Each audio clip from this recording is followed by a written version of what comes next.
आइए प्यारे भाई और बहनों, हम प्रभु के इबादत आराधना में जा रहे हैं। आइए हम सभी एक मन होकर खुदा के नाम को ऊंचा उठाते हैं, उनकी प्रशंसा करते हैं, स्तुति गान करते हैं।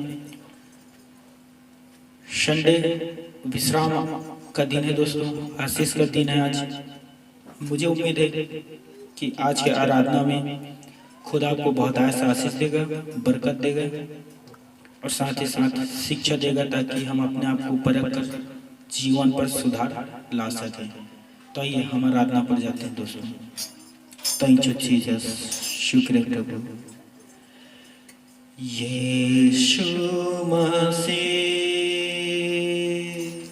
तेरे जैसा कोई नहीं,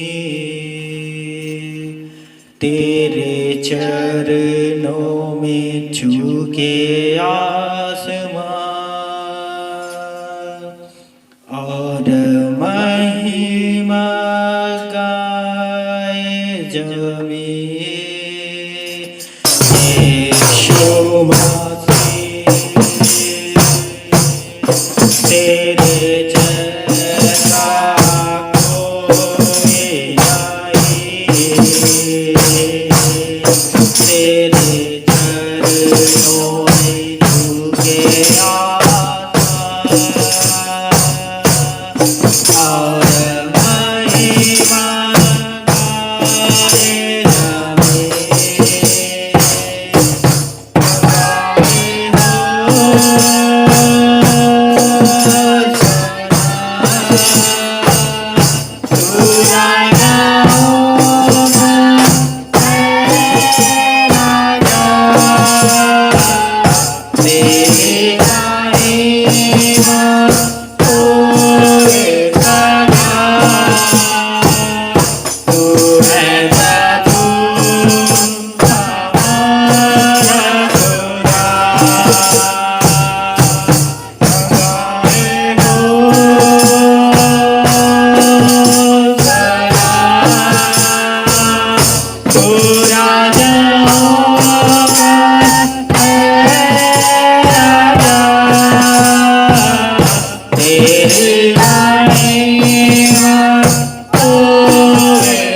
थैंक यू लॉर्ड, शुक्रिया प्रभु। हालेलुया। कितना अद्भुत आराधना है दोस्तों। परमेश्वर के वचन पर लिखा कि पिता ने हम सभी से इतना अधिक मोहब्बत किया कि अपने पुत्र को कुर्बान कर दिया। कितना महान वचन आराधना है दोस्तों।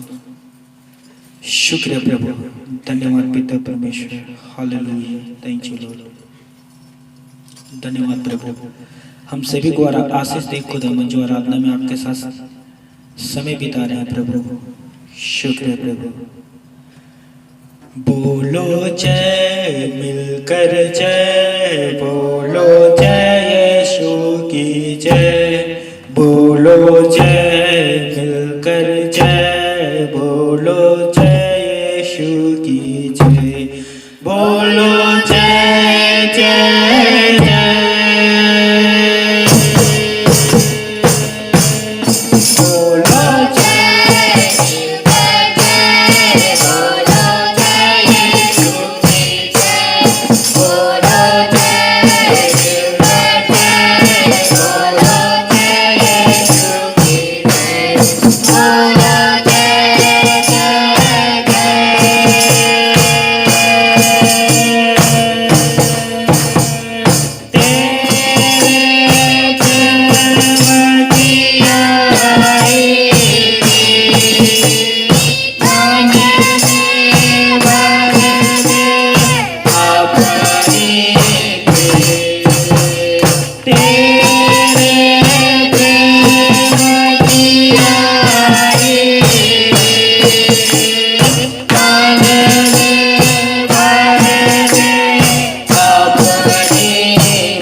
यीशु मसीह की जय।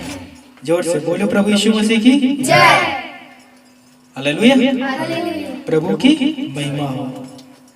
महान है खुदा प्रभु हमारे दोस्तों, क्रूस पर उसने हमारे लिए अपने जान को दिया। दोस्तों सोचिए कितना महान परमेश्वर है जो मनुष्यों के लिए अपने जान को दे सकता है। वो सोचिए हमारे लिए क्या कुछ नहीं कर सकता। सब कुछ जो भलाई उत्पन्न करता है, बाइबल पर लिखा है, खुदा उन्हें हमें देता है भलाई। हालेलुया, अपने स्वर को ऊंचा करिए दोस्तों। बाइबल पर लिखा है यहाँ की स्तुति करो, परमेश्वर की स्तुति करो, वो भला है। और खुदा का वचन पर लिखा है उसकी करुणा सदा के लिए है। किन के लिए है? हम मनुष्यों के लिए। हालेलुया, तो जोर से गाएं, कंजूसी ना करें। खुदा के महिमा में बैठे हुए हैं, उसकी हुजूरी में हैं, हम अपने स्वर को ऊंचा करेंगे। हालेलुया, थैंक यू लॉर्ड, शुक्रिया प्रभु, धन्यवाद खुदावन आपके इस जगह पर उपस्थिति के लिए। परमेश्वर पिता मैं आपका हृदय से धन्यवाद देता हूँ। Thank you Lord. गिन गिन के स्तुति करूं बेशुमार तेरे दानों के लिए।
आंखों को बंद कर लीजिए। खुदा ने हमें इस महामारी कलेश के समय कितना महान खुदा है जो हमें संभाला दोस्तों। अभी हमने आराधना पर गाया, अपनी आंखों के पुतले के जैसे वो रखता है हम पर नजर, हमें संभालता है मेरे तो प्यारे भाई और बहनों। हमारा प्रभु यीशु मसीह ऐसा है जिसने कहा था मैं तुझे कभी नहीं छोड़ूंगा, कभी नहीं त्यागूंगा। वो महान है दोस्तों, सदा हमारे साथ रहता है और हमेशा हमेशा हमारे साथ रहेगा, कभी नहीं छोड़ेगा प्यारे भाई और बहनों। धन्यवाद प्रभु आपके तमाम आशीष के लिए। धन्यवाद परमेश्वर पिता आपने जो हमें संभाला प्रभु। शुक्र है परमेश्वर पिता जो अभी भी हम जीवित हैं और आपकी भजन गा रहे हैं प्रभु। शुक्र है परमेश्वर पिता। आइए दोस्तों, अपने आंखों को बंद कर कर अपने हाथों को स्वर्ग पर उठाकर हम खुदा की महिमा करते हैं, उसके नाम को ऊंचा उठाते हैं। Thank you Lord. आज का दिन यहोवा ने बनाया है, हम इसमें आनंदित हो, आनंदित हो।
पिता परमेश्वर आराधना में आशीष देने के लिए खुदा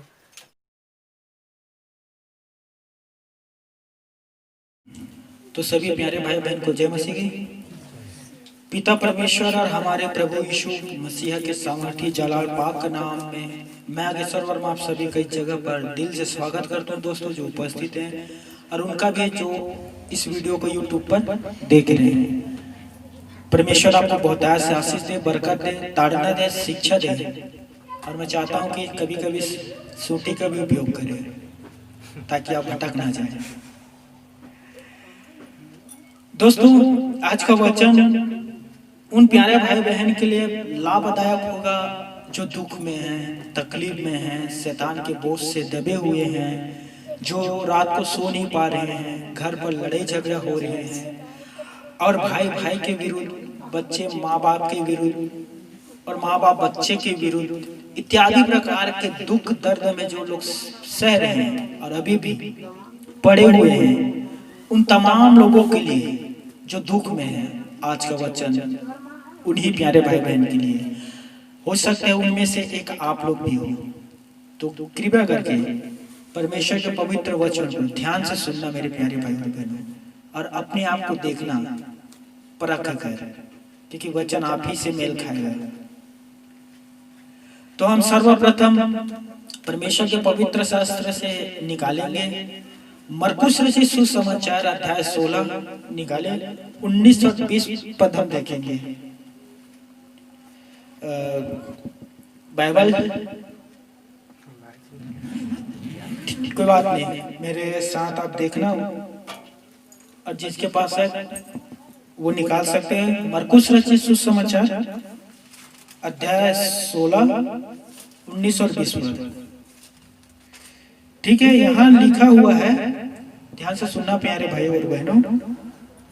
प्रभु यीशु उनसे बातें करने के बाद स्वर्ग पर उठा लिया गया और परमेश्वर की दाहिने ओर बैठ गया और उन्होंने निकलकर हर जगह प्रचार किया और प्रभु उनके साथ काम करता रहा और उन चिन्हों के द्वारा जो साथ साथ होते थे वचन को दृढ़ करता रहा। आमीन। पढ़े गए सामर्थ्य वचन पर प्रभु हम सभी को आशीष दे। 2 मिनट के लाख बंद करना दोस्तों, मैं छोटे से दुआ कर देता हूँ।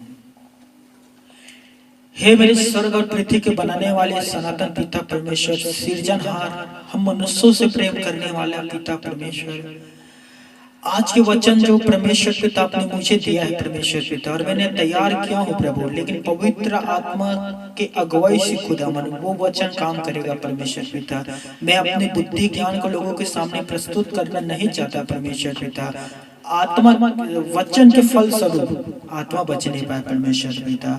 तो मेरे आसमानी पिता परमेश्वर आज के वचन पर इन तमाम सुनने वाले प्यारे भाई बहन को बहुत आशीष दे पिता परमेश्वर। बातें कर वचन के द्वारा परमेश्वर पिता, और आज का वचन इनके जीवन पर परमेश्वर पिता अमृत के जैसे काम करे परमेश्वर पिता। धन्यवाद खुदा जो आपने हमारी प्रार्थनाओं को सुना, आशीष दिया। आगे के हर एक शब्द आपके हाथों में देते हुए पिता परमेश्वर धन्यवाद के साथ इस दुआ को प्रभु यीशु मसीह के नाम से मांगता हूँ, आमीन। आज बहुत से भाई बहन का परमेश्वर से शिकायत रहता है। ध्यान से सुनना दोस्तों, कंप्लेंट रहता है। किन से? परमेश्वर से। परमेश्वर से शिकायत रहता है कि मुझे ही दर्द क्यों, मुझे ही क्यों। मैं कितने भाई बहन को जानता हूं, आज भी मेरे पास फोन आते हैं और वो कहते हैं मुझे ही क्यों दर्द भाई, मुझे ही दुख क्यों, मुझे ही इतना तकलीफ क्यों, इतने कलेश क्यों मैं सह रहा हूं। नौकरी क्यों नहीं मुझे मिल रहा है, और जिनके नौकरी उन लोग कहते हैं कि मेरा प्रमोशन क्यों नहीं हो रहा है, तरक्की क्यों नहीं हो रहा है, मेरा नौकरी क्यों चला गया, शादीशुदा जीवन पर इतना झगड़ा क्यों, तलाक क्यों हुआ, शादी नहीं हो रहा है, मैं क्या करूं, मुझे कुछ समझ में नहीं आ रहा है। बच्चे समय से पहले बड़े हो रहे हैं, बात नहीं मान रहे हैं, बच्चों का गलत व्यवहार क्यों मेरे साथ, लोग क्यों मुझे बुरा और भला कहते हैं? लोग क्यों मेरे विरुद्ध कुड़कुड़ाते बुड़बुड़ाते हैं? क्यों मेरा कानाफूसी करते मेरे विरुद्ध? मुझे ही क्यों? आदि प्रकार का शिकायत आज लोग परमेश्वर से करते हैं, कंप्लेंट। मैं जानता हूं दोस्तों, प्रभु में आने से पहले मैं भी परमेश्वर से बहुत कंप्लेंट करता था कि मेरे ही साथ ऐसा क्यों हुआ, मेरे ही साथ क्यों, मैं ही क्यों इतने तकलीफ सह रहा हूं, मैं ही क्यों? दुनिया में तो और कितने लोग हैं, देखो कितना खुश है, पर मैं क्यों मैं दुख के प्याले क्यों पी रहा हूं? क्या मेरा कोई नहीं है? क्या मेरी समस्या का समाधान नहीं है? क्या मैं पूरे जीवन दुखी में ही काटूंगा? आदि प्रकार की शिकायत मैं ईश्वर से करता था दोस्तों, जब तक मुझे ये पवित्र शास्त्र बाइबल नहीं मिल गया। ध्यान से सुनना, कोई बात नहीं करेगा, ठीक है? तो उधर बच्चा संभाल, ध्यान से सुनना मेरे प्यारे भाई और बहनों। आज मैं आप लोगों को एक ऐसे व्यक्ति के बारे में बताना चाहता हूं, एक ऐसे व्यक्ति के बारे में जो पृथ्वी पर जन्म लेने से पहले दुखों का पहाड़ सहने वाला था। जन्म लेने से पहले, और उसे पता था कि मैं इतना दुख सहूंगा। मां के गर्भ में आने से ही पहले उसे पता चल गया था कि मैं पृथ्वी पर जाऊंगा और मेरे साथ किस प्रकार से लोग व्यवहार करेंगे। ध्यान से सुनना मेरे प्यारे भाई और बहनों, जन्म से ही पहले एक भविष्यवक्ता था जिसका नाम यशायाह था। यशायाह के पुस्तक का 53 अध्याय पूरा पढ़ना, वहां लिखा गया है, वह तुच्छ जाना जाता, मनुष्यों का त्यागा हुआ था, वह दुखी पुरुष था, रोग से उनका जान पहचान था, लोगों को उससे अपना मुंह को फेर लेते थे, वह तुच्छ जाना गया और हमने उसका मूल्य ना जाना। एक ऐसे व्यक्ति के विषय पर यशायाह अपनी पुस्तक पर लिखता है कि वो तुच्छ जाना जाएगा, मनुष्य के त्यागा हुआ होगा, वो लोग उससे अपने मुंह को देखकर फेर लेंगे, दूसरे तरफ कर देंगे, और मनुष्य उसका मूल्य नहीं जानेगा। तो भी परमेश्वर को यह भाया कि वो उसे कुचले और उसे इतना अधिक रोगी कर दे। बाइबल पर लिखा है कि वो सताया जाएगा और सहता रहेगा, परंतु अपना मुंह नहीं खोलेगा। जन्म से पहले उसके विषय में भविष्यवाणी हो गया था कि वो किस प्रकार से तकलीफ, ताड़ना और लोगों के कुड़कुड़ाना बुड़बुड़ाने से वो गुजरेगा। यहां तक कि लिखा हुआ है कि वो कोड़े खाएगा।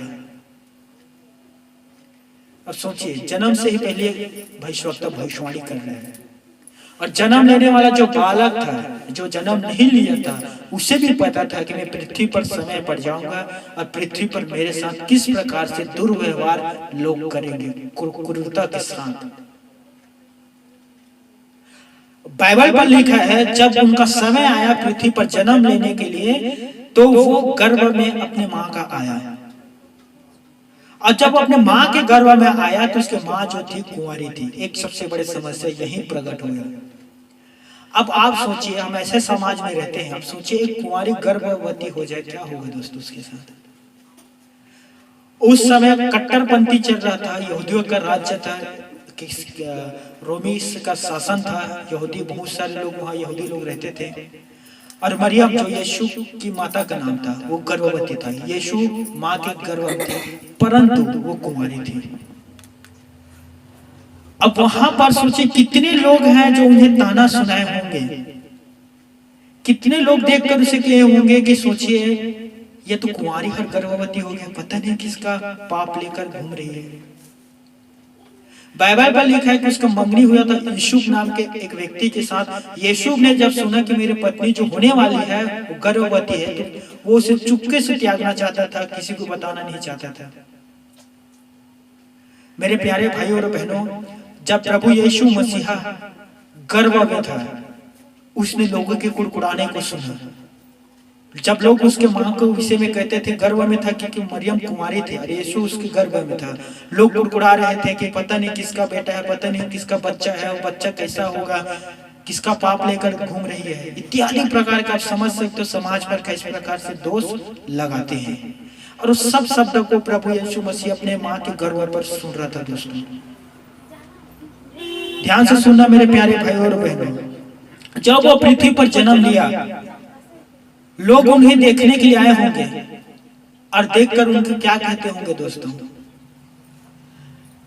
नाजायज, किसका औलाद है पता नहीं, नाजायज है ये। सोचिए कितना तकलीफ बचपन से ही प्रभु यीशु मसीह ने सहा।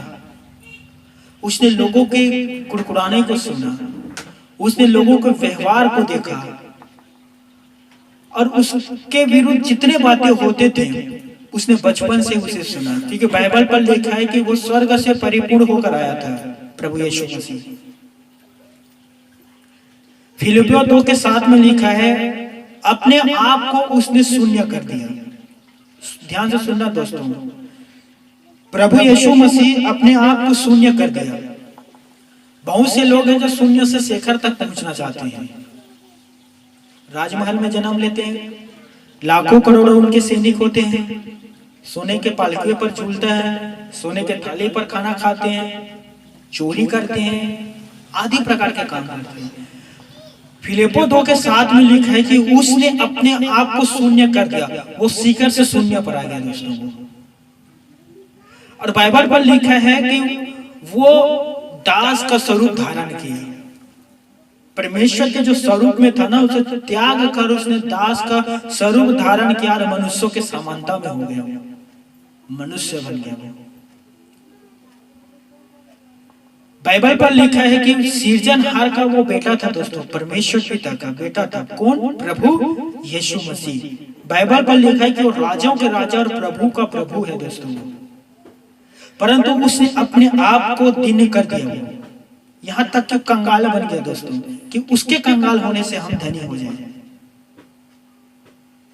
ध्यान से सुनना मेरे प्यारे भाई और बहनों, दुनिया में सबसे ज्यादा दुख कलेश सहने वाला व्यक्ति कौन है आपको पता है? मैं एक बार फिर रिपीट करना चाहता हूं, दोबारा दोहराना चाहता हूं। दुनिया में सबसे अधिक जो आज तक किसी ने नहीं सहा हो, दुनिया में सबसे अधिक दुख, दर्द, कलेश, सताव किसने सहा है आपको पता है? वो कौन है? मैं आपको बताना चाहता हूं वो कौन है, प्रभु यीशु मसीह। उनके जैसे दुख आज तक पृथ्वी पर किसी ने नहीं सहा है। आप कहते होंगे ना कि मैं इतना दुख हूं, मेरी इतना तकलीफ है, मेरे घुटने के दर्द ठीक नहीं हो रहा, मेरे कमर के दर्द ठीक नहीं, मेरे दांत के दर्द ठीक नहीं हो रहा है, मैं इतना दुख में क्यों हूं, इतना बेचैन, इतना परेशान, रात को नींद नहीं आता, पेट में गैस्ट्रिक अलग बन जाता है, सिर अलग दर्द करते हैं। और पूरा दुनिया की चिंता को हम अपने लेकर भेजा पर डाल लेते हैं, रात को नींद नहीं आता, डिप्रेशन में चले जाते हैं, फ्रस्ट्रेशन में चले जाते हैं, हमें ही इतना दुख क्यों, हमें ही इतना दुख क्यों। पर मैं आज एक ऐसे व्यक्ति के विषय में बता रहा हूं जो आप तमाम लोगों से दुख बढ़कर उसने कलेश और दुख को सहा दोस्तों। शैतान के द्वारा प्रभु यीशु मसीह की परीक्षा हुआ। ध्यान से सुना, प्रभु यीशु मसीह के पास सारा अधिकार था, वो दूत से जाना गया था दोस्तों, परंतु बाइबल पर पढ़ते हैं कि परमेश्वर था। कौन? प्रभु यीशु मसीह। क्योंकि बाइबल यूहन्ना 1:1 में लिखा है, आदि में वचन था, वचन परमेश्वर था और वचन ही परमेश्वर था, और वचन देहधारी हुआ और मनुष्य का रूप धारण किया। परमेश्वर देहधारी हुआ और रूप धारण किया। क्योंकि हमारा शिकायत रहता है कि यदि परमेश्वर हमारी जगह होता ना तो पता चलता, उसे करते ना शिकायत हम लोग, हम इतना दर्द सह रहे हैं, हमारे जगह यदि ईश्वर रहता ना तो उसे पता चलता कितना दर्द हम सहते हैं। ईश्वर आ गया दोस्तों आपके बीच दर्द सहने के लिए, और उसने कहा ठीक है मैं मनुष्य को रूप धारण करता हूँ, कितना तुम लोग दर्द सहे हो उतना मैं भी सहता हूँ। इसीलिए शैतान के द्वारा यीशु का परीक्षा हुआ। शैतान ने उसे मंदिर की चोटी पर ले गया और ऊपर से कहा तू अपने आप को नीचे गिरा। वो नहीं, प्रभु ने कहा ऐसा हो ही नहीं सकता, लिखा नहीं है। शैतान हार गया। शैतान ने उससे कहा यदि तू परमेश्वर है तो बोल इस पत्थर को रोटी बन जाए। यीशु ने कहा ऐसा भी नहीं हो सकता। कर सकता था पर रीति ऐसा नहीं है। फिर शैतान उसे पहाड़ की चोटी पर ले गया। क्षण भर में सारा राज्य, वैभव, धन दौलत, वो सारा प्रभाव इत्यादि प्रकार का जितना पृथ्वी पर वैभव देखते हैं सब कुछ देखा यार। और कहा मुझे गिर, मेरे पैर पर गिर, प्रणाम कर, मैं तुझे सब कुछ दे दूंगा। प्रभु ने कहा शैतान दूर हो, क्योंकि लिखा है तू अपने परमेश्वर को ही प्रणाम कर। हालेलुया। तो यीशु का भी शैतान के द्वारा परीक्षा हुआ दोस्तों, और एक ही बार नहीं। लूका रचित सुसमाचार अध्याय 4 के 13 पद में लिखा है कि जब शैतान सब परीक्षा कर चुका तब कुछ क्षण के लिए उसके पास से चले गए। भविष्य में उसका आगे और शैतान के द्वारा परीक्षा हुआ। हमारा भी शैतान के द्वारा परीक्षा होता है। यूहन्ना रचित सुसमाचार अध्याय के 10 पद में लिखा है कि वो जगत में था, जगत उसके द्वारा उत्पन्न हुआ, परंतु जगत ने उसे नहीं पहचाना। यह प्रभु के विषय है दोस्तों। सारे जगत जो आप देख रहे हो, उत्पत्ति एक पन्ना, किस प्रकार से परमेश्वर ने पृथ्वी का सृष्टि की, बनाया, और वो बनाने वाला प्रभु यीशु मसीह था। सृष्टि का जगत में था, परंतु जगत ने उसे नहीं पहचाना। वे अपने घर गए और उसके खुद के लोगों ने उसे ग्रहण नहीं किया। हमारे साथ ऐसा हुआ है। हमारे परिवार के लोग हमें ग्रहण नहीं करते। हम अपने घर जाएंगे क्या हमें घर से निकाल देंगे। लेकिन यहाँ प्रभु के साथ उनके ही जगत के लोगों ने उसे ग्रहण नहीं किया, उसके ही परिवार के लोगों ने उसे कबूल नहीं किया। एक ऐसे मैं आपको व्यक्ति के बारे में बताने जा रहा हूँ दोस्तों, ध्यान से सुनना। आप और मुझसे कहीं ज्यादा दुख उसने सहा था, पर उस जीवन पृथ्वी पर किस लिए आया था? किस लिए दोस्तों? बहुत सारे लोग कहते हैं कि प्रभु ने तो अंधे को आंख दिया, हमें भी आंख देगा। इसमें कोई शंका नहीं है, जरूर देगा। प्रभु ने मुर्दे को जिलाया, हमें भी जिलाएगा, कोई शंका नहीं है। प्रभु ने लंगड़े को पैर दिया, हमें भी पैर देगा, कोई शंका नहीं है। परंतु यीशु ने क्या कहता है, मैं जगत में क्यों आया हूं? जीवन देने के लिए। किस लिए आया था प्रभु यीशु मसीह? जीवन देने के लिए। और वो जीवन था अनंत जीवन दोस्तों, सिर्फ पृथ्वी के लिए नहीं, स्वर्ग पर आपको जीवन देने के लिए आया था। यूहन्ना 14:6 में यीशु ने क्या कहा दोस्तों, मैं ही मार्ग, मैं ही सत्य और मैं ही जीवन हूं, बिना मेरे द्वारा कोई स्वर्ग तक नहीं पहुंच सकता। यदि हम लोगों को स्वर्ग जाना है तो यीशु को कबूल करना होगा, उसे ग्रहण करना होगा और उसके वचन पर चलना होगा, तब ही हम स्वर्ग जा सकते हैं। ध्यान से सुनना दोस्तों। लोग यीशु को ऊंचाई से गिराना चाहा। जब प्रभु प्रचार कर रहे थे, लोग उसे पहाड़ पर ले गए, ऊंचाई से गिराना चाहा, परंतु प्रभु का समय नहीं आया, बच गया। उस पर पथराव करना चाहा, पत्थर मारना चाहा, उसका समय नहीं आया था, वो बच निकला। बार बार प्रभु यीशु मसीह मृत्यु के जोखिमों से गुजरा दोस्तों, बार बार। यूहन्ना रचित सुसमाचार अध्याय 7 के 5 में लिखा है, उनके भाई भी उस पर विश्वास नहीं करते थे, यीशु मसीह के। उसके गांव के लोग उन पर विश्वास नहीं करते थे, उनके परिवार के लोग उन पर विश्वास नहीं करते थे, समाज के लोग उन्हें तुच्छ जानता था। अब उनके खुद के गांव और उनके घर, गांव के परिवार के लोग उन्हें ग्रहण नहीं कर पाते थे दोस्तों। शास्त्री, फरीसी, सदूकी आदि लोग उनके विरुद्ध कुड़कुड़ाते थे। यीशु यहूदी था और खुद के उनके लोग उन्हें पसंद नहीं करते थे। सोचिए, यशायाह ने क्या कहा था, वो तुच्छ जाना जाएगा, मनुष्यों का त्यागा हुआ होगा। जन्म से ही पहले उसके विषय में भविष्यवाणी हो गया था कि वो पृथ्वी पर जन्म लेगा और किस प्रकार से लोग उनके साथ व्यवहार करेंगे। ध्यान से सुनना। यूहन्ना रचित सुसमाचार अध्याय 7 के 12 पद में लिखा है कि लोगों को भरमाने वाला कहते थे। लोग, इन लोगों को भरमाता है, दुष्ट आत्मा की सहायता से दुष्ट आत्मा को निकालता है और कहते थे कि यह पागल व्यक्ति है, इसमें दुष्ट आत्मा है, उनके क्यों सुनते हो, आदि प्रकार के लोगों के बुड़बुड़ाना को, कुड़कुड़ाना को प्रभु यीशु मसीह ने सुना था दोस्तों। ध्यान से सुनना। प्रभु यीशु लोगों का भलाई करता फिरता था गलियों पर। अब बाइबल पढ़ना, मत्ती रचित सुसमाचार, मरकुस रचित सुसमाचार और लूका रचित सुसमाचार और यूहन्ना रचित सुसमाचार। अब बाइबल पढ़ोगे आपको पता चल जाएगा कि प्रभु यीशु ने लोगों का भलाई किया दोस्तों।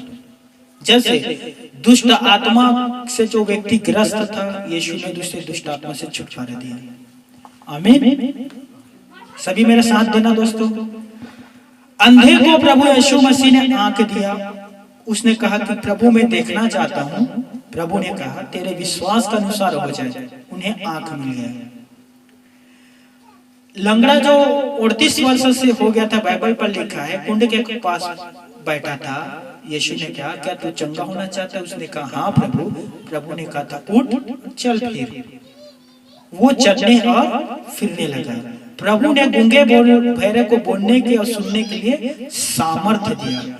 यहाँ तक हम पढ़ते हैं कि 4 दिन का मरा हुआ लाजर था, जिसमें कीड़ा पड़ गया था, बदबू आ रहा था। प्रभु यीशु ने उसे जिलाया। ध्यान से सुनना दोस्तों, प्रभु यीशु मसीह लोगों का भलाई किया, परंतु लोगों ने प्रभु यीशु के साथ बुराई किया। ध्यान से सुनना, प्रभु यीशु मसीह लोगों को दर्द से जो दर्द था दूर किया, लोगों का दर्द दूर किया, लोगों ने उसे दर्द दिया। प्रभु यीशु मसीह ने दुष्टात्मा से छुटकारा दिया और लोगों ने उसे दुष्टात्मा कहा। प्रभु यीशु मसीह ने आंसू को पोंछा, जो लोग रो रहे थे, और लोगों ने यीशु को आंसू दिया। प्रभु यीशु मसीह ने लोगों को शिफा दिया, चंगाई दिया, और लोगों ने उसे ही रोगी कर दिया। प्रभु यीशु मसीह ने लोगों से प्यार किया और लोगों ने उससे नफरत किया। आपके साथ ऐसा व्यवहार मुझे लगता है कभी नहीं हुआ होगा। होता है, कम होता है, पर ऐसा व्यवहार आपके साथ किसी ने नहीं किया होगा। 5-5 हजार लोग यीशु के पीछे चलते थे, 5,000 लोग, पर जहां भी उन्हें अवसर मिलते थे यीशु के विरोध कुड़कुड़ाते थे। दोस्तों, बाइबल पर लिखा है कि यीशु ने इतना अद्भुत अद्भुत चमत्कार किए हैं, जिनमें से कुछ ही लिखे गए हैं। यदि सारे चमत्कार को लिखा जाता है तो बाइबल पर यह पुस्तक नहीं, सॉरी, पृथ्वी पर यह पुस्तक नहीं समाता। यदि सारे उसका एक कार्य को लिखे जाता तो पूरा पृथ्वी पर ना पुस्तक ही पुस्तक रहता है, पर कुछ को लिखे गए हैं, कुछ को, ताकि हम समझ पाए। हालेलुया। प्रभु यीशु मसीह शारीरिक परीक्षा युद्ध लड़ा। दोस्तों, जैसे हमारे शारीरिक शरीर है ना, उसी प्रकार से यीशु मसीह ने भी अपने शारीरिक शरीर पर परीक्षा और युद्ध से वो लड़ा। ध्यान से सुनना, उसने अपने पार्थिव जीवन पर ना अत्यधिक शारीरिक परिश्रम किया। दोस्तों, जैसे मैं पहले बता चुका, वो मनुष्य को त्यागा हुआ था, मनुष्य से त्याग देते थे। उसने क्लेश सहा, निंदा सही और ताड़ने से है। मनुष्य के हर प्रकार के ताड़ना से या क्रिया से, काम से वो गुजरा। भूखा प्यासा रहा, कंगाल रहा, यहाँ तक कि क्रूस का मृत्यु भी उसने सह लिया। दोस्तों, क्रूस का मृत्यु बहुत अधिक खतरनाक था मेरे प्यारे भाई और बहनों। यह था उनका शारीरिक कष्ट, जैसे हम लोग सहते हैं। हम लोग, हमारे साथ भी होता है ना भाई बहन, हम लोग भी भूखा प्यासा रहते हैं, लोग हमारे भी निंदा करते हैं, लोग हमें भी यातना देते हैं। यीशु भी शारीरिक समस्याओं से निकला था, हर प्रकार के क्लेश से जिससे हम गुजरते हैं, यीशु भी गुजरा था। फिर आता है आत्मिक परीक्षा युद्ध भी उसने लड़ा। दोस्तों, एक शारीरिक युद्ध था और दूसरा आत्मिक युद्ध में वो शैतान पर विजय प्राप्त किया। दोस्तों, बाइबल पर लिखा है कि शैतान के सिर को प्रभु यीशु मसीह ने कुचल दिया। शैतान पूरे जीवन आत्मिक युद्ध लड़ रहा था यीशु से कि इसके आत्मा जो है उसे मैं जैसे भी करके हासिल कर लूं, परंतु यीशु शैतान पर पूरी रीति से जय पाया। उनके चेलों ने उसे छोड़ दिया, प्रभु यीशु मसीह को। यहां तक हम बाइबल में पढ़ते हैं, पिता परमेश्वर ने भी एक समय आया कि यीशु मसीह को छोड़ दिया। जैसे लिखा था कि जगत का त्यागा हुआ होगा,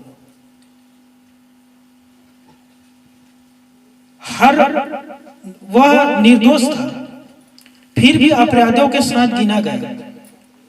उसे पकड़ कर ले गया दोस्तों किलो पर, जैसे जेल खाना होता है ना, वहां प्रभु यीशु मसीह को पकड़ के ले गया और वहां ले जाकर उसके कपड़े को निकाल कर, बाइबल पर लिखा है कि उस पर थूका गया, उसे थप्पड़ मारे, कांटों का मुकुट पहनाकर सरकंडे से उसके सिर पर ठोक दिया। कांटों का मुकुट पहनाकर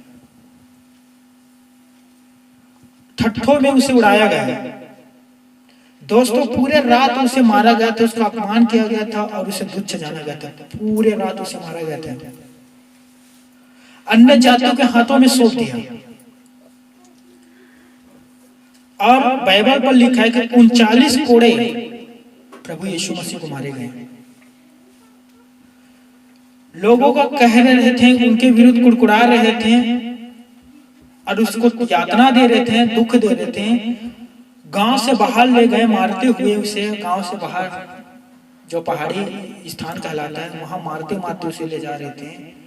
ध्यान से सुनना दोस्तों, हाथ में उनके खील ठोक दिए प्रभु यीशु मसीह के, दोनों हाथ में, दोनों पैर पर खील ठोक दिए और उसे क्रूस पर चढ़ा दिए गए। यही नहीं रुका, उसे भाला से उसके पंजर, पेट को भी बगल में रहता है पेट के, पंजर को छेद कर भाला से देखा भी गया। पूरे शरीर से यीशु मसीह का लहू बह रहा था और वहां वो क्रूस पर लटका हुआ है और लोग यहां भी शांत नहीं रहे। सरदार ने कहा, इसने तो दूसरों को बचाया, यदि यह परमेश्वर का मसीहा है और उसका चुना हुआ है तो अपने आप को बचा ले। एक सिपाही ने भी ठट्ठा करके उससे कहा, यदि तू ये यहूदियों का राजा है तो अपने आप को बचा। ये उन मारों से बढ़कर था दोस्तों जो उसके ऊपर पड़ा था। जैसे यीशु के शरीर को पूरा कोड़े से मार दिए गए थे, पूरे शरीर से लहू बह रहा था, उस मार से बढ़कर था ये शब्दों का मार। जो लोग कह रहे थे कि तू यदि परमेश्वर के पुत्र तो नीचे उतारा करके। दुनिया में सबसे अधिक दुख सहने वाला व्यक्ति यदि कोई है वो प्रभु यीशु मसीह है। अब मैं मुद्दे पर आता हूं मेरे दोस्तों, उसने क्यों इतना दुख सहा और उसने क्यों अपने शरीर की आखिरी बूंद को भी बहा दिया? क्यों? अब जानते हैं, आपके और मेरे उद्धार के लिए। क्योंकि बिना लहू बहाए हम मनुष्यों का पाप से उद्धार नहीं होता दोस्तों। हर एक मनुष्य ने पाप किया है दोस्तों। आप अपने मन से कितना भी विचार कर लो कि मैं धर्मी हूं, धर्मी हूं, धर्मी हूं, परंतु आप पापी हो, स्वीकार करो इसे। सब ने पाप किया। पृथ्वी पर एक भी धर्मी व्यक्ति नहीं है और लोग सोचते हैं कि मैं भलाई करने के द्वारा मैं उस मोक्ष उद्धार पा जाऊंगा, पर उसका गलत प्रेमी है। पाप की मजदूरी मृत्यु है, बाइबल पर लिखा है रोमियो 6:23 में। क्या है पाप का मजदूरी? मृत्यु है और यह परमेश्वर के न्याय है। आपने जो बोए हैं उसे ही आप काटोगे दोस्तों, याद रख लो, दूसरा कोई नहीं काटेगा। आप जो बीज बोते हो अपने जमीन पर, वही बीज जमीन पर उगता है। आपने जो बोए हैं पाप के द्वारा, उसका बीज आपको एक दिन काटना होगा और वो बीज है मृत्यु, जिससे कोई नहीं आपसे छीन सकता। यदि कोई उसे ले सकता है तो सिर्फ एक है, वो है प्रभु यीशु मसीह। इसीलिए उसने इतना दर्द सहा क्रूस पर। सोचिए, एक छोटे से पैर पर कांटा गड़ जाता है ना तो माँ का याद आ जाता है जब हम खेत काम करने के लिए जाते हैं, और उसके पैर पर खील ठोक दिया। वो निर्दोष था दोस्तों, बाइबल पर पढ़ लेना। यहाँ तक कि पिलातुस राजा था, उसने कहा कि इसमें कोई दोष नहीं पाता कि मैं इसे मृत्यु दंड दूं, ये निर्दोष है, फिर भी मैं तुम्हारे लिए 39 कोड़े मारकर इसे मैं छोड़ देता हूं। परंतु लोगों ने चिल्लाकर कहा कि इसे क्रूस पर चढ़ाओ, क्रूस पर चढ़ाओ। जैसे यशायाह ने भविष्यवाणी कर दिया गया था कि वो हमारे अपराध और कुकर्म के कामों के कारण क्रूस पर चढ़ाए जाएंगे। यीशु के जन्म से ही पहले भविष्यवाणी हो गया था कि वो मनुष्यों को पाप को लेकर वो क्रूस पर चढ़ाया जाएगा। मेरे प्यारे भाई और बहनों, कोई आपको उद्धार नहीं दे सकता आपके पापों से, कोई भी नहीं। प्रेरितों का काम 4:12 में लिखा है, किसी दूसरे के द्वारा उद्धार नहीं है, स्वर्ग के नीचे पृथ्वी पर मनुष्य में कोई दूसरा नाम नहीं दिया गया है। एक ही नाम दिया गया है और वो नाम है प्रभु यीशु मसीह। क्यों एक नाम दिया गया परमेश्वर पिता इस जगत पर? क्योंकि यीशु ने जो आपके लिए कलेश सहा, यीशु ने जो आपके लिए लहू बहाया, उस दुनिया पर किसी ने नहीं बहाया दोस्तों। जितने दुनिया पर आए, जितने आपके विचार पर होंगे, याद रख लीजिए, सब ने जीवन जिया अपने लिए जिए, अपने बच्चों के लिए जिए, अपने बीबी के लिए जिए, अपने माता पिता के लिए जिए। सिर्फ प्रभु यीशु मसीह जो हम मनुष्यों के लिए जीवन जिए। जितने आए पृथ्वी पर वो सब लोग जितने लोग आए, हम पढ़ते हैं कि वो पापों को नष्ट करने के लिए आए थे, पापी व्यक्ति को पृथ्वी पर सत्यानाश करने के लिए आए थे। हम पढ़ते हैं कि अभी भी वो आएगा, यदा यदा धर्मस्य, अभी भी आएगा और वो पापी का सर्वनाश करेगा। फिर उद्धार कौन करेगा? उद्धार कौन करेगा? यीशु मसीह करेगा। यीशु ने कहा था, मेरे प्यारे भाई और बहनों, लुक्का रचित सुसमाचार अध्याय 5 के 31 और 32 पद में, मैं जगत में धर्मी जन के लिए नहीं परंतु अधर्मी पापी व्यक्ति के पाप के उद्धार करने के लिए आया हूं। उसका जन्म ही हुआ था दोस्तों पापी व्यक्तियों के लिए। यदि आप पापी हैं तो आपके लिए यीशु आया है और वो आपके पाप को दूर कर कर आपका उद्धार करेगा। मेरे प्यारे भाई और बहनों, यीशु आपसे बेइंतहा मोहब्बत करता है। मेरे प्यारे भाई और बहनों, सोचिए खुदा का ऐसा व्यवस्था था, क्यों यीशु ने लहू बहाया? आप ध्यान से सुन लीजिए। व्यवस्था विवरण आप पढ़ना, उसमें लिखा है 1:5 में कि जब लोग पाप करते थे, पुराने नियम पर पढ़ना, जब लोग पाप करते थे तो याजकों के पास भेड़ या बकरा लेकर जाते थे और उसे पाप के बदले में देते थे कि हमारे बदले में इस भेड़ को लो। और वो याजक उस भेड़ को लेता था और उसको मार कर उसके लहू को, जो व्यक्ति उसे लाया था भेड़ को, उसके शरीर पर छिड़कते थे, कहते थे तेरा पाप शुरू हुआ। इतिहास गवाह है, बिना लहू बहाए पाप क्षमा नहीं होता। और इसी कारणवश प्रभु यीशु मसीह ने हम मनुष्यों के पाप के उद्धार के हेतु अपना लहू क्रूस पर बहाया था। दोस्तों, वो निर्बल नहीं था दोस्तों, वो तो बलवान था। यदि एक शब्द कहता, पिता स्वर्गदूत भेज दे, कितना 12 पलटन से अधिक उसके पास स्वर्गदूत आ जाता। एक स्वर्गदूत 1,20,000 आदमी को मार देते हैं दोस्तों एक ही दिन में। सोचे कोई यीशु को हाथ लगा पाता? कोई यीशु को क्रूस में चढ़ा पाता? कोई भी नहीं। उसके कहने पर आंधी तूफान शांत हो जाते थे, उसके कहने पर दुष्ट आत्मा निकल जाते थे। वो सिर्फ आज्ञा देता था, मुंह से वह शब्द निकलता था, उसके मुंह से काम हो जाता था। यहाँ तक कि एक महिला थी, उसके बेटे को दुष्ट आत्मा बहुत सता रहा था, कनानी स्त्री थी। उसने प्रभु के पास आकर निवेदन किया कि प्रभु मेरे बेटे को दुष्ट आत्मा बहुत सता रहा है, मुझ पर दया कर, तरस खा। और उसने उस पर तरस खाया और उसने कहा जा तेरी बेटी चंगा हो गई। और घर पर जाकर देखा उसकी बेटी ठीक हो गया था। सोचिए उसके कहने पर काम होता था। लाजर 4 दिन मरा हुआ हो गया था, कब्र में पड़ा हुआ। कहा उसने लाजर बाहर निकला, वो कफन के साथ बाहर निकल आया। उसे कोई छू सकता था? उसने खुद अपने आप को दोष बलि के लिए दिया दोस्तों, ताकि हम मनुष्यों का उद्धार हो जाए। मेरे प्यारे भाइयों और बहनों, यीशु के पीछे चले। यीशु ने आपके लिए उस कोड़े को खाया है दोस्तों, 39 कोड़ा। सोचिए कितना, एक कोड़े में कितना दर्द था जो यीशु ने हमारे लिए सहा दोस्तों। कोई मुझे एक ऐसा बता दो जो आपके लिए जीवन जिया, हम मनुष्यों के लिए जीवन जिया और हम मनुष्यों के लिए मरा हो। मेरे प्यारे भाई और बहनों, अभी आपके पास समय है, अवसर है, और बाइबल पर लिखा है कि अवसर को बहुमूल्य समझो। मैं आप लोगों से कहना चाहता हूं मेरे प्यारे भाई और बहनों, उन तमाम दर्द कलेश से जो आप गुजर रहे हो, चाहे कोई भी बीमारी क्यों ना हो, कितना भी बड़ी बीमारी क्यों ना हो, मैं तो बीमारी का नाम ले देता हूँ, चाहे वो कैंसर क्यों ना हो, चाहे वो एड्स क्यों ना हो, यदि आपके शरीर पर है, या कोई भी बीमारी क्यों ना हो, वे आपके शरीर को नष्ट करेगा, आपके शरीर के तक सीमित रहेगा, आपके आत्मा को छू नहीं सकता। परंतु पाप है जो आपके आत्मा को छूता है और आपको अनंत जीवन के लिए नरक में डाल सकता है, और वो है पाप। अपने आप को जांच कर देखो दोस्तों, क्या आपका उद्धार हुआ है? क्या आप पाप से मुक्त हो चुके हैं? क्या आपका गाली बकना छूट चुका है? क्या आपके मन पर गंदे विचार नहीं आते? क्या सपने पर आपके गंदा सपने नहीं आते? अभी भी क्या आपके अंदर क्रोध भरा हुआ है? क्या अभी भी आप अपने भाई या पड़ोसी से झगड़ा कर रहे हैं? तो आपको उद्धार नहीं हुआ है।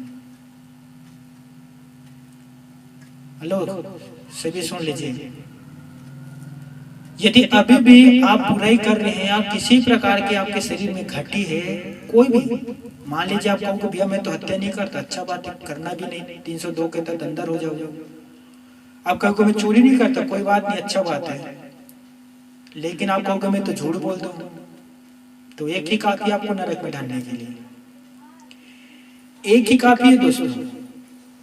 यदि आप 99% धर्मी व्यक्ति हो और एक में चूक गए तो वो एक काफी है आपको नरक में डालने के लिए, क्योंकि पापी व्यक्ति के लिए स्वर्ग में कोई जगह नहीं है। परमेश्वर कभी नहीं चाहेगा कि एक पापी व्यक्ति स्वर्ग में आए और स्वर्ग को आकर गंदा कर दे। जैसे कहावत है ना, एक मछली पूरा तालाब को गंदा कर देते हैं, तो एक पापी व्यक्ति स्वर्ग को गंदा नहीं कर देगा। उस पवित्र धाम में पहुंचने के लिए आपको भी पवित्र बनना पड़ेगा। इसीलिए पतरस ने के 5 में कहा था, हे पिता जैसे तू पवित्र है मुझे भी पवित्र बना। हालेलुया। तो हमें पवित्र कौन बनाएगा? खुद नहीं बन जाएंगे दोस्तों, याद रख लेना। मनुष्य खुद से कभी भी सुधर नहीं सकते। मनुष्य खुद से कभी भी शुद्धता ग्रहण नहीं कर सकता। मनुष्य कभी खुद से पवित्रता ग्रहण नहीं कर सकता। उसे पवित्र कौन बनाएगा?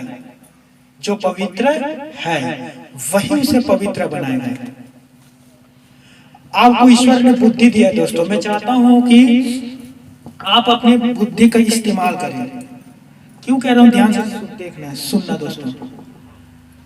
आज बहुत से भरमाने वाले demon, छत्तीसगढ़ी में प्रेत आत्मा मनुष्यों के जीवन पर काम करते हैं और उन्हें खुशी मिलते हैं कि हम इनके पीछे चल रहे हैं, और वो उनके पीछे चल रहे हैं, उसे परखता नहीं, देखता नहीं। उदाहरण के तौर पर मान लीजिए मैं यीशु के पीछे चल रहा हूँ, मैं यीशु को मार रहा हूँ, तो मैं यीशु में क्या देखूंगा दोस्तों? मैं आंख बंद करके तो उसके पीछे नहीं चलूंगा ना। तो सर्वप्रथम मैं क्या करूंगा? मुझे यीशु के विषय में पूरी जानकारी चाहिए, तो मैं क्या करूंगा? बाइबल पढ़ूंगा और उसके विषय में पूरा जानकारी लूंगा कि सचमुच यीशु ही पवित्र और एक सच्चा खुदा है क्या। मैं पढ़ूंगा, और जब मैं पढ़ूंगा और मुझे सब कुछ मैं परखूंगा उसे और सब कुछ में वो सही निकल गया, मतलब वो खुदा है। हम किसी पीछे चल रहे हैं और हम उसे देख देख जानते हैं कि अरे यार इसने तो पाप किया था, इसने तो व्यभिचार किया था, इसने तो चोरी किया था। तो जब उसने गलत किया और वो गलत काम किए थे, आपको पता है कि उसने गलत किया, फिर हम उसके पीछे क्यों चल रहे हैं? मेरे प्यारे भाई और बहनों, यीशु ने जो आपके लिए काम किया, मेरे प्यारे भाई और बहनों, दुनिया में आज तक कोई नहीं किए हैं। इसीलिए यीशु ने भी कहा था यूहन्ना 10:10 में कि जितने मुझसे पहले आए वे सभी चोर डाकू हैं। इसीलिए प्रभु में आने से पहले हम लोग भी वैसे थे, चोर और डाकू। पर प्रभु में आने के बाद हमें पता चला कि सचमुच सत्य कहाँ है, वो यीशु है और वो हमारे बीच है। हालेलुया। कुछ भाई बहन सोच रहे होंगे कि वो तो परमेश्वर के पुत्र था, इसीलिए इतना प्रकार के क्लेश, तकलीफ, सताव को उसने हंसते हुए सह लिया, यहाँ तक कि क्रूस में चढ़ा था, कहा कि पिता इन्हें क्षमा करना। वो तो परमेश्वर के पुत्र था। सच में दोस्तों वो परमेश्वर के पुत्र था, पर सोचे जब वो परमेश्वर के पुत्र होने के बावजूद इतना तकलीफ को सहा, तो हम क्यों नहीं? जब उसने इतना तकलीफ को सहा, शारीरिक जीवन पर था, तो हम क्यों नहीं? ध्यान से सुनना। आखिरकार हम भी तो परमेश्वर के पुत्र है ना, और परमेश्वर हमें उतने ही तकलीफ या कह सकते हैं उतने ही ताड़ना देता है जितना हम सह सकें। सामर्थ्य से बाहर हमें ताड़ना नहीं देता।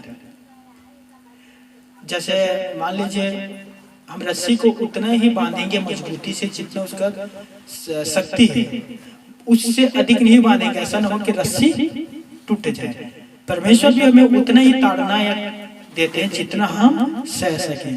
सामर्थ्य से बाहर वो हमें ताड़ना नहीं देता दोस्तों। ध्यान से सुनना प्यारे भाई और बहनों।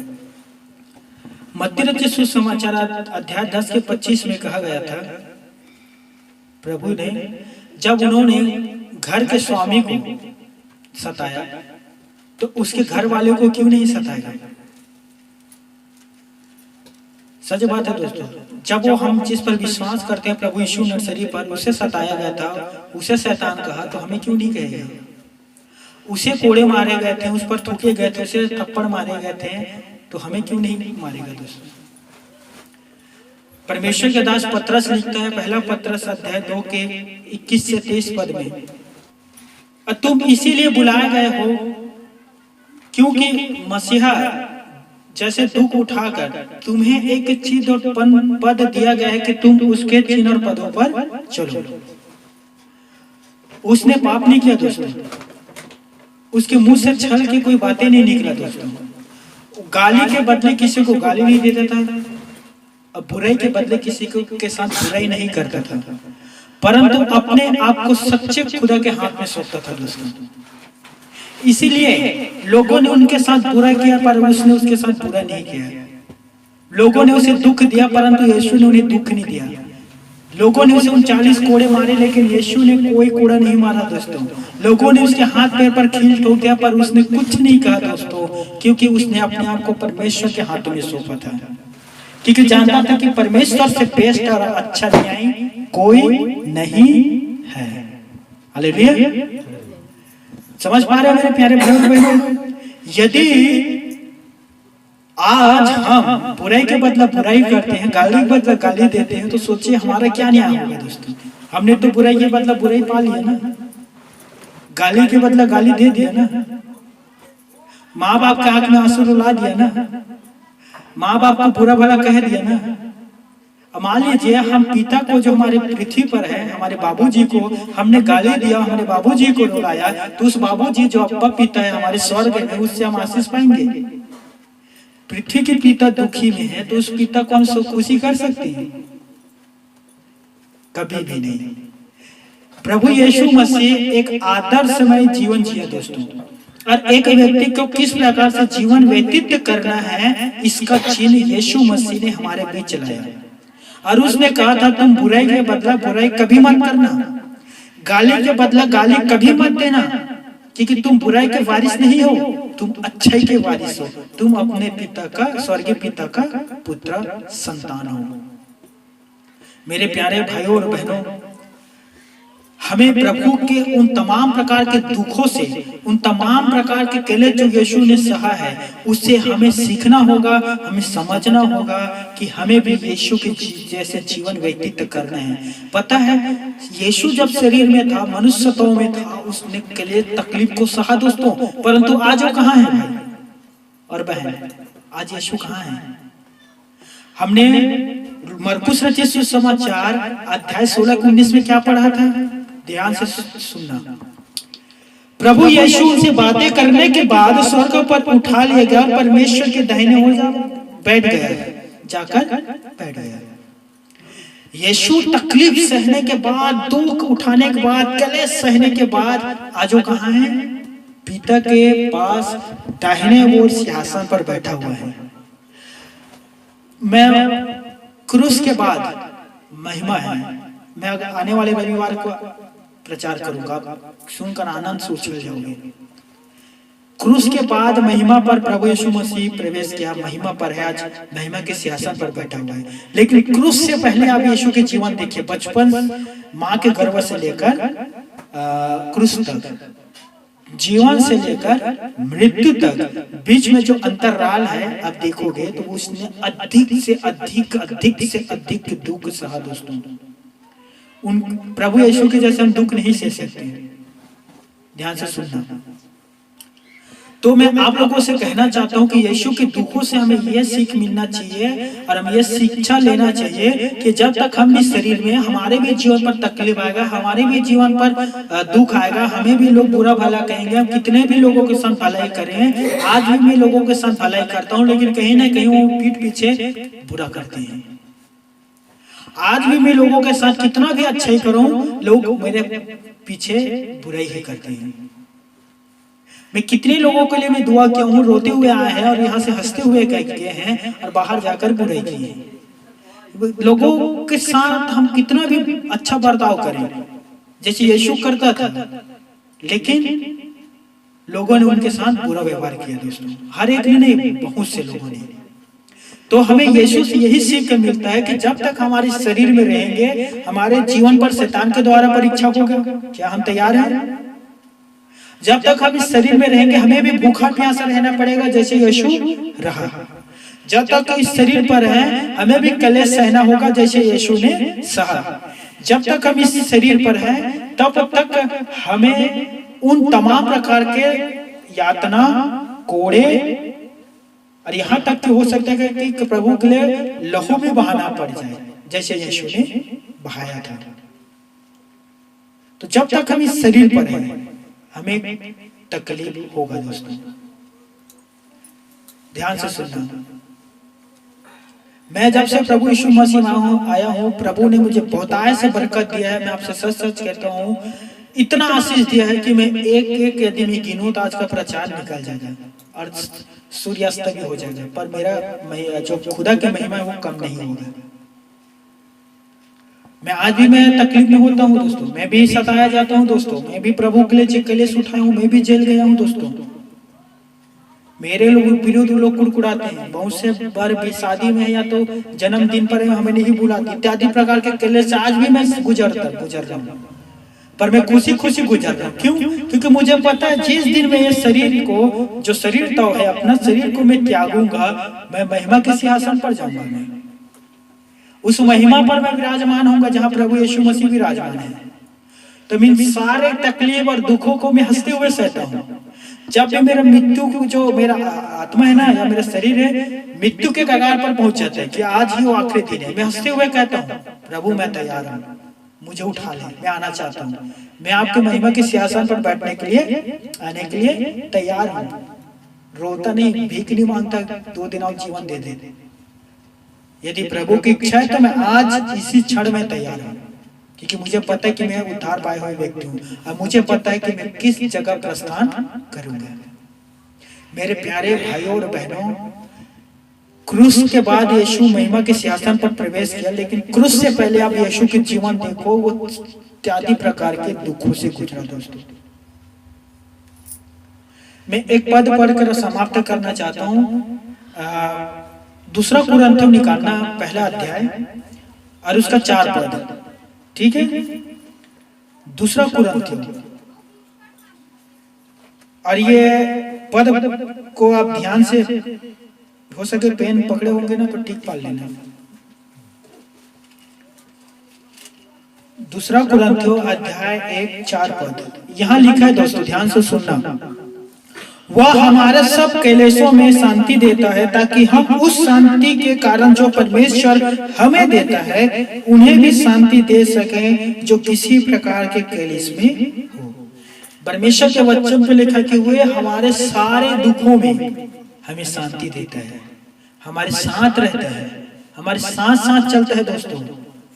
हम कितना भी तकलीफ पर क्यों ना गुजरे, वे हमें त्यागता नहीं है दोस्तों।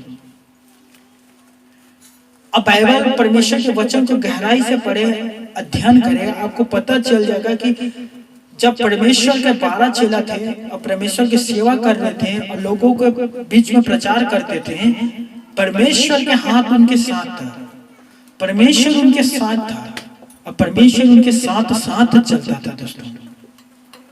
और वही प्रभु यीशु मसीह है जो आज भी हमारे साथ है, हमारे साथ रहता है, साथ साथ चलता है। 24 घंटा में से आप कोई भी समय प्रार्थना कर सकते हो, कोई भी समय परमेश्वर तत्पर वहां पर आपकी सहायता के लिए खड़ा रहता है। हालेलुया। जब भी आप तकलीफ में परमेश्वर को पुकारे, परमेश्वर आपके साथ खड़ा रहेगा। मैं आपको बताना चाहता हूं दोस्तों, मान लीजिए पुराने नियम पर हम दानियल और उनके 2 दोस्तों के विषय में पढ़ते हैं, जिसका नाम सदरक, मेशक, ओबेद था। ये तीनों को आग के भट्टे में डाल दिया दोस्तों। एक आग का भट्टा था, उसमें डाल दिया जलने के लिए, परमेश्वर के दास थे। लेकिन जब ये तीनों व्यक्ति को उस आग के भट्टे में डाला तो जो व्यक्ति डाल रहे थे उन्हें पकड़ कर वो पहले मर गए, इतना तेज था वो भट्टा। लेकिन 3 जो परमेश्वर के दास थे वहां आग के भट्टे पर खड़े हुए थे और एक चौथा वहां पर आकर खड़ा हो गया।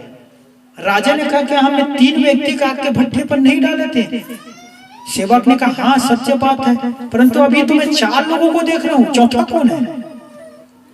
यदि दानियल उनके दोस्त आग के भट्ठे पर नहीं डाले जाते हैं, वो आग पर तपता नहीं, तो वो परमेश्वर की महिमा को कैसे देख पाते दोस्तों?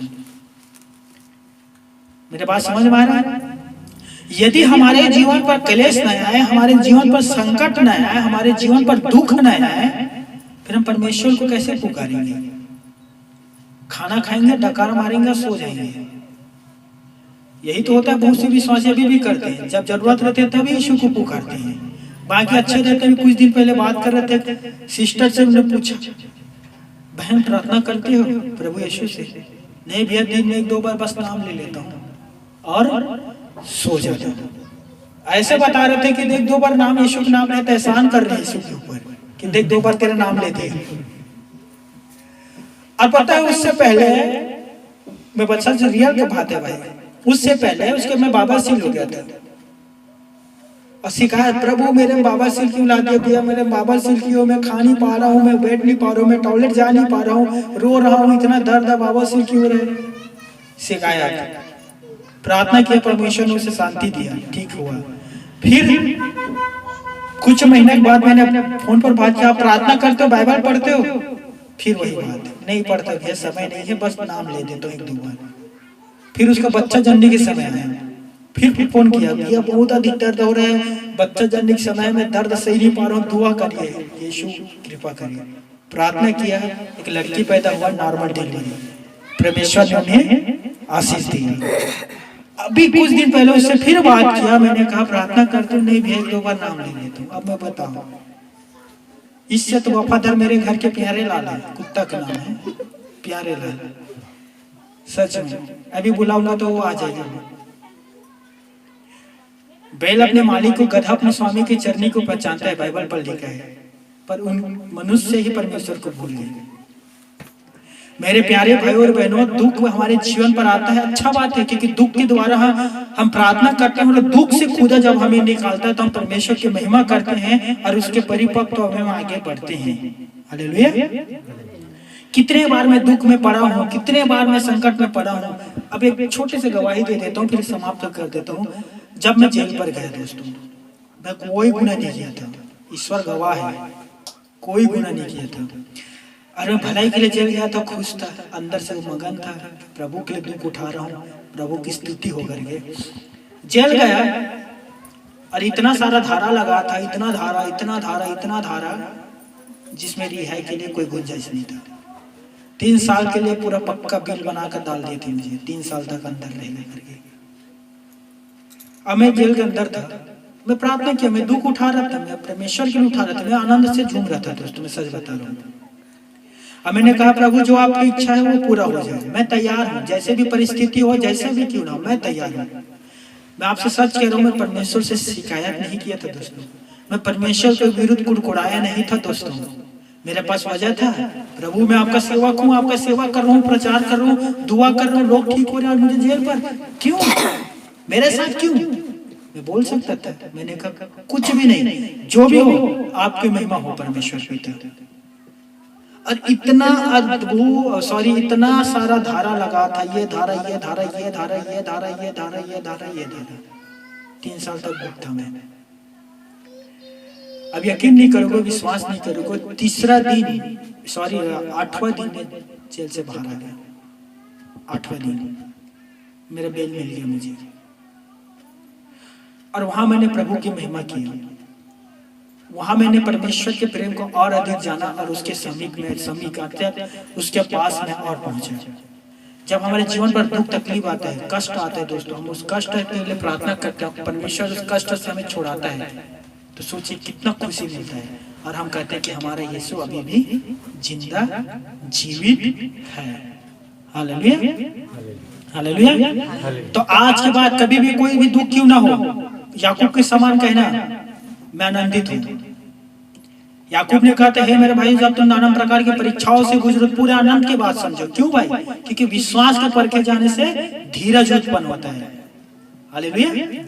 और धीरज को उत्पन्न होने से हम परखे जाते हैं, हमारे परखे जाने से हम उस स्वर्ग के वारिस के अधिकारी बनते हैं, उस स्वर्ग के। हालेलुया। तो जब कभी भी परीक्षा है, जब कभी भी आप दुखों में हो, जब कभी भी आप कलेश सताओ या तकलीफ में हो, प्रभु की महिमा करना दोस्तों, क्योंकि आप धीरज धरना सीखोगे। Hallelujah, hallelujah. अरे धीरज धरने वाले व्यक्ति कभी ठोकर नहीं खाता दोस्तों। आमीन। तो मैं आप सभी से निवेदन करता हूं दोस्तों, आज के वचन यही था कि प्रभु के जीवन से हमें सीखना है कि यीशु पूरे जीवन तकलीफ से, आप पूरा 33.5 वर्ष वो दुख को सास, पूरे भाई माँ के गर्भ से लेकर मृत्यु तक लगभग 33.5 वर्ष उसने कलेश को सहा, दुख को सहा। हर एक प्रकार से लोगों से उसने दुख को सहा, परिवार से उसने दुख को सहा, समाज से उसने दुख को सहा, उनके भाई से उसने दुख को सहा, उनके गांव वाले लोगों से उसने दुख के सहा, रोमियों से उन्हें दुख के सहा, यहूदियों से उन्हें दुख को सहा, उनके चेले से उन्हें दुख को सहा। लेकिन दुखों के बाद जो महिमा था, आज उस महिमा पर विराजमान है। हालेलुया। मैं आने वाले रविवार को आपको बताऊंगा कि क्रूस के बाद महिमा है दोस्तों। यीशु ने कहा था मेरा क्रूस उठा लो, हम क्रूस उठाए हुए हैं। अरे इस क्रूस के बाद हमारे लिए भी एक महिमा है। आमीन, हालेलुया। और उस महिमा पर हमें पहुंचना है दोस्तों। मैं आपसे सच सच कहता हूँ, जिस दिन आप उस महिमा पर पहुंचोगे, मैं चिल्ला कर कहूंगा प्रभु हाँ, मैंने इसे भी सुसमाचार सुनाया था, मैं इसे जानता हूँ, क्योंकि आपकी शक्ल नहीं बदलेगा दोस्तों। हालेलुया। कितनों चाहे अभी मेकअप लगा कर आ जाओ, लेकिन वहां कोई मेकअप काम नहीं करेगा, जो रियल चेहरा में पहचान लूंगा। Hallelujah, hallelujah. तो मैं आप सभी के लिए प्रार्थना करने जा रहा हूँ। तकलीफ छोटा है, खुदा की महिमा बड़ा है दोस्तों। तकलीफ के लिए ईश्वर के विरुद्ध कभी शिकायत मत करना। जो भी हमारे जीवन पर होता है भलाई के लिए होता है, तकलीफ भी है परमेश्वर के भलाई के लिए। हालेलुया। शिकायत, कंप्लेंट कभी ना करना। हालेलुया। आज के वचन आप सभी के लिए यही था मेरे प्यारे भाई और बहनों। आंख बंद कर लीजिए, मैं आप सभी के लिए प्रार्थना करने जा रहा हूँ। आंख बंद कर लेना। Thank you Lord. शुक्र है प्रभु आज के इस वचन के लिए जो आपने आशीष दिया इन प्यारे भाई बहनों को। परमेश्वर पिता, मैं आपके हृदय से धन्यवाद देता हूँ स्वर्गीय पिता। प्रार्थना करता हूँ प्रभु, आज जितने लोग दुख दर्द में, परमेश्वर पिता तूने भी हमारे लिए अधिक से अधिक दुख दर्द, दुख को सहा प्रभु। तूने मार खाया परमेश्वर पिता, अपने लहू को बहाया परमेश्वर पिता। हमें भी वो सामर्थ्य दे खुदावन के तमाम प्रकार के दुख यातनाओं को हम सह सके प्रभु, और तेरे लिए अपने लहू को बहाने के लिए खड़े रह सके परमेश्वर पिता। इन तमाम प्यारे भाई बहन को जिसने आज वचन को सुना है, आशीष दे परमेश्वर पिता, और आगे भविष्य में कभी शिकायत ना करे, बल्कि उस दुखों के लिए आपकी महिमा करे परमेश्वर पिता, और आपकी महिमा के द्वारा उन्हें छोड़ा लेना परमेश्वर पिता। यदि कोई बीमार है तो किसी शरीर पर, आपके अंग पर बीमारी है, उस जगह पर हाथ रख लीजिए दोस्तों। मैं दुआ कर देता हूँ छोटा सा पर समर्थी भला। पिता परमेश्वर, इन प्यारे भाई बहन के जीवन पर जिस जगह पर अपने हाथ रखा है, जो भी समस्या है पिता परमेश्वर, वो सारे समस्या यीशु मसीह के नाम से दूर होने पाए परमेश्वर पिता। इन सभी को छू के शिफा दे परमेश्वर पिता, और शरीर के सारी समस्याएं में तुझे आज्ञा दे रहा हूँ, यीशु मसीह के नाम से दूर हो जा। Touch in the name of Jesus Christ. धन्यवाद पिता परमेश्वर, प्रार्थना को सुनने के लिए, आशीष देने के लिए पिता परमेश्वर। सारा आदर महिमा सम्मान आपको देते हुए पिता परमेश्वर, धन्यवाद के साथ इस दुआ को प्रभु यीशु मसीह के नाम से मांगता हूँ, आमीन। हालेलुया। बैकग्राउंड थोड़ा कुछ आवाज आ जाए हमके बच्चे लोगों का।